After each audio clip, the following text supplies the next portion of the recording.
Olá, tudo bem com vocês? Eu gostaria de conversar um pouco sobre alguns aspectos relacionados ao tema reabilitação oral e DTM.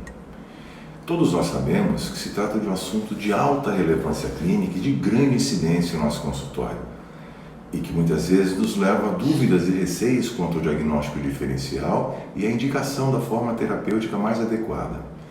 Então vamos lá.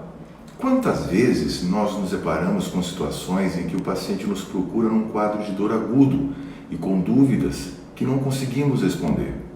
Quantas vezes ficamos inseguros quanto ao tratamento a ser indicado? Eu tenho certeza que todos nós já passamos por isso. Inicialmente, eu gostaria de colocar alguns questionamentos aqui sobre isso. O primeiro deles é: como nós interpretamos a DTM? Como uma manifestação sintomática ou como uma patologia funcional?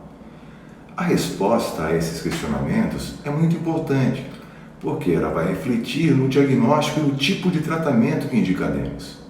E nesse momento, teremos que decidir entre tratar a manifestação sintomática ou os fatores etiológicos responsáveis, ou ainda associar essas intervenções. É fato que a maioria das publicações científicas relacionadas à incidência e prevalência de DTM considera a sintomatologia dolorosa como o quadro mais prevalente, mesmo porque está associada e relacionada à queixa, ao motivo da procura do paciente, que é a dor. E a dor, por si só, é uma experiência sensorial e emocional desagradável. Mas apesar de termos a tendência de relacionar a dor diretamente com lesões teciduais visíveis, muitas vezes ela se manifesta na ausência delas.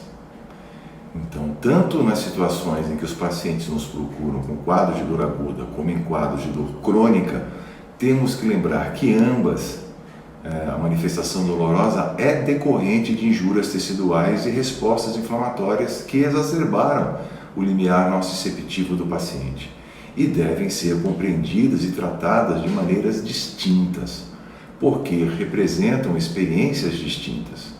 A dor aguda ativa porções motoras e sensoriais do córtex e resulta em uma experiência cognitiva e comportamental. Já a dor crônica ativa regiões do córtex cingulado anterior e gera uma experiência de sofrimento emocional.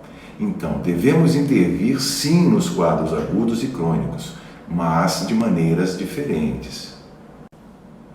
Mas e quanto aos fatores etiológicos ou perpetuantes que estão atuando no caso?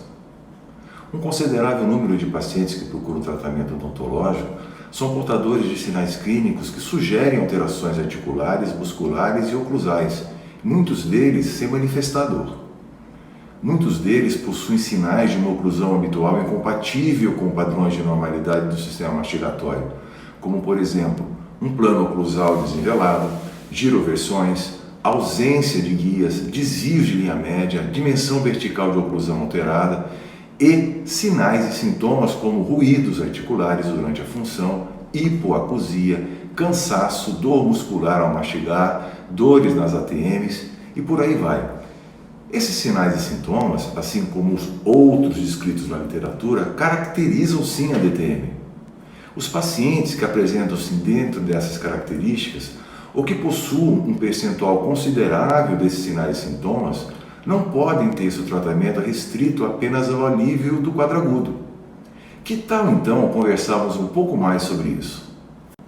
Se você gostou e se interessa pelo assunto, curta, deixa teu comentário, compartilha e assista as outras duas partes desse nosso breve bate-papo em que nós vamos tratar de diagnóstico e tratamento. Um grande abraço e fiquem com Deus.